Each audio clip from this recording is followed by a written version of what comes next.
Everyone, welcome back to my another mini blog. তো finally আজকে ঠিক করেই নিলাম আজ আমি যাব পার্লারে। আর ঠিক করতে না করতেই কিন্তু আজকে চলে আসলাম পার্লারে। তবে পার্লারে আসতে না আসতেই দেখি এখানে কিন্তু প্রচুর ভিড় জমে গেছে, যেহেতু পুজো চলেই এসেছে। তার জন্য কিন্তু সবাই স্কিন কেয়ার, হেয়ার কেয়ার সব কিছু করতেই কিন্তু পার্লারে জমা হয়েছে, ঠিক আমারই মতন।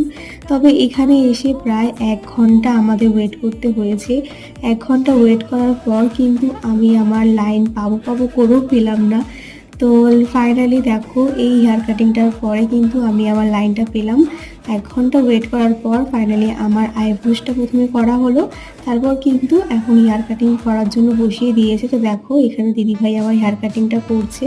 তো আজকে আমি করেছিলাম সামনে লেয়ার আর পেছনে হচ্ছে ইউ কাট।